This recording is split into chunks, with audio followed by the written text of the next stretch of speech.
put together all over the state is going to have an enormous impact. And I showed up here today because I want your support, I need your support, and I hope I can ask for your support. Libby was very kind to say that during a defining moment of my tenure as state party chairman back in 1991, I got a call one day from somebody who said, there are 6 of us who want to come see you.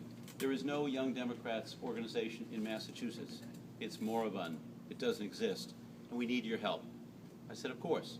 So we got together for breakfast, and they laid out a vision. They laid out a plan. And they said, but we need your help.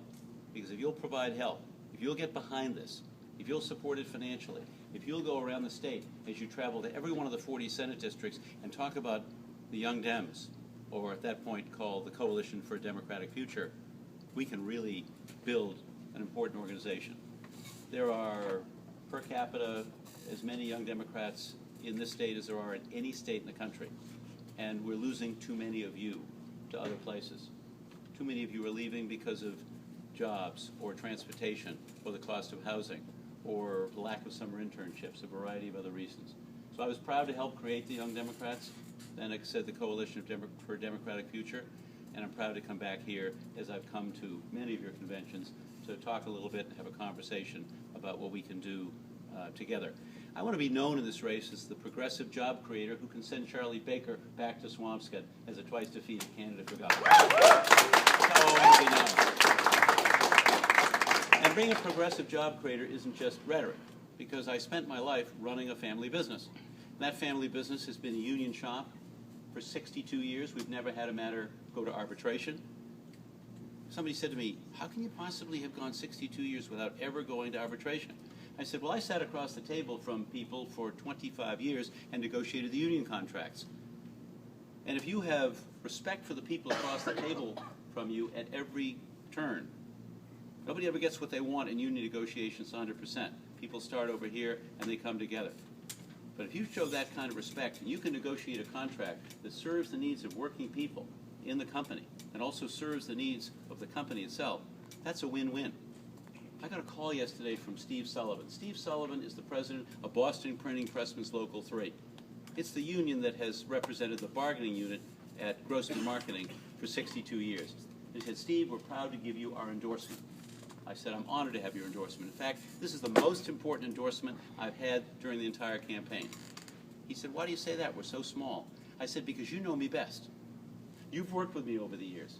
You know that we provided earned sick time for every single person in our company for more than 25 years. You know that we've had paid equity for men and women in our company as long as the company's been around. You know that we have benefits that are superb, both health benefits and pension benefits. You know that when my colleague Sheila Ryder wanted to go off and adopt a child, she needed 6 months away and she said, I'm leaving the company. I said, Sheila, I've got a deal for you. Why don't you take 6 months off? We'll pay your salary. 100% of your salary.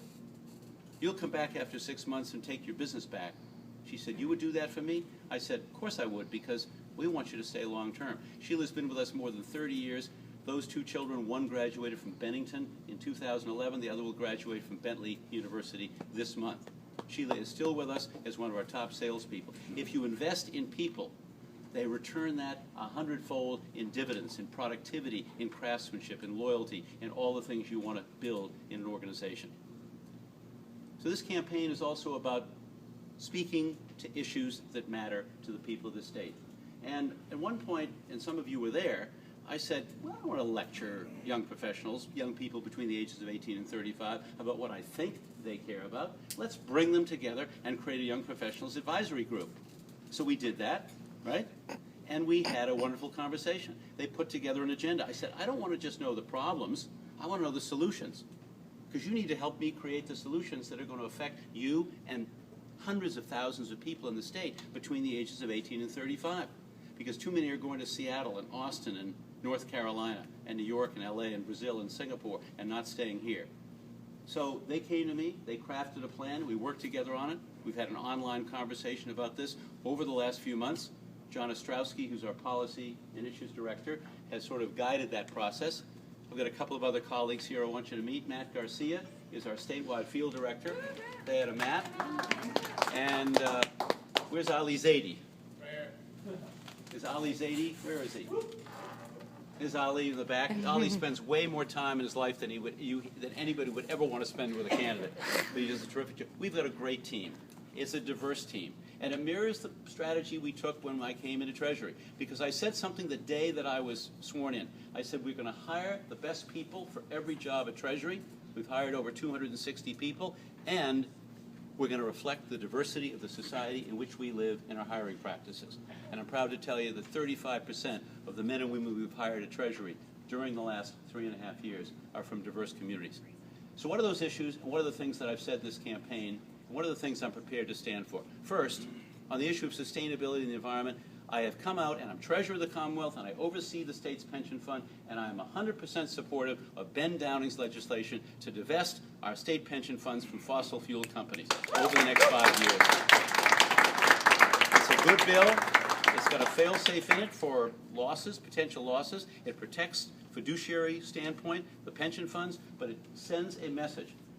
Governor Patrick gave a phenomenal speech last week. If any of you heard it, great. If you didn't hear it, you should go online and see it. He gave a speech and he envisioned a carbonless society, what that might look like, even in 20, even in 30 years. And he laid out an entire vision.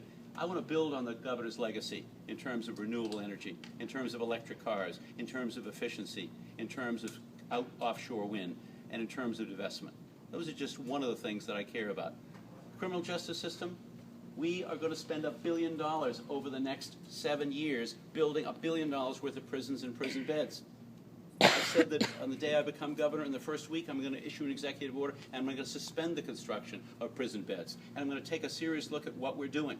Because frankly, that money should be invested in building detox centers, recovery units, step-down units, community care centers, like Hope House over in Dorchester. So many of those people who are incarcerated are guilty of low-level drug offenses, and we need to help them.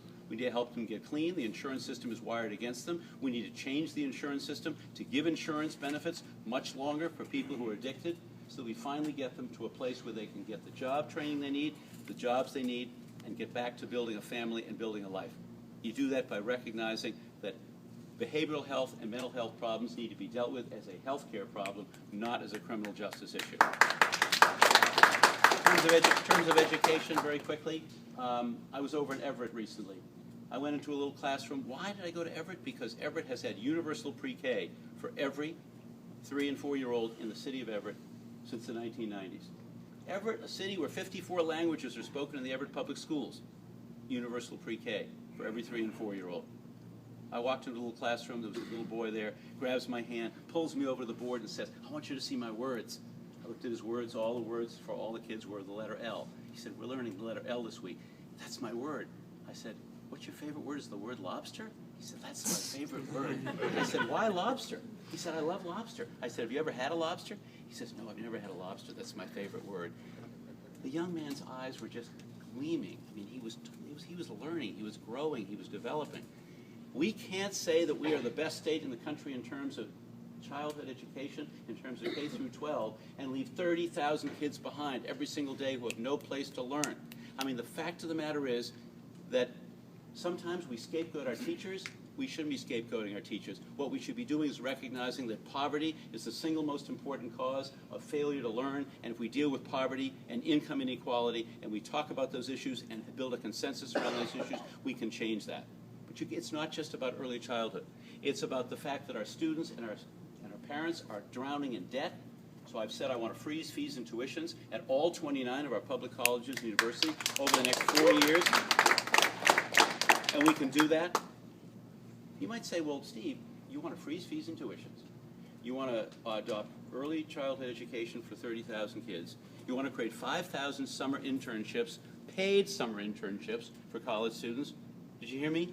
Paid summer internships, half paid for the business community and half paid for by the state.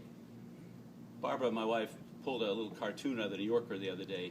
It showed a picture of 2 Roman consuls. They were being fanned. They were lying on chaise lounges around their pool. And one Roman consul looked at the other and said, "Let's call them interns. The word slave is so demeaning." If you think about what unpaid internships mean and the implications of that, If we pay our summer internships, 5,000 summer internships from college, $500 a week times 10 weeks, or $5,000, you're talking $25 million a year, half paid for by the business community, half by the state. I ask you, is that a good investment? Is that going to tie people to Massachusetts long term? Is that going to make it more likely that they'll stay in Massachusetts long term and work here and live here and play here and stay here? Of course it is. That's the kind of investments we absolutely need to make. So this campaign is going to be about the power of ideas. It's going to be about going beyond what the legislature did. I was outraged this week when the legislature passed an election reform bill. There were some good things in that bill, but they left same-day registration on the cutting room floor. We have been working, all of us, for same-day registration for how long? For a long time. It increases voter participation. The word democracy, small d, is about voter participation. And if we're driving people away by not allowing them to register, we're talking about families, we're talking about young people, we're talking about increasing voter participation in every state where voter participation has gone up as a result of same-day registration. Every state. And alongside that, we've got to recognize that we have 1 million people who live in Massachusetts, 1 million people who were not born in the United States. This is a country and this is a state that has been built on immigrant entrepreneurship.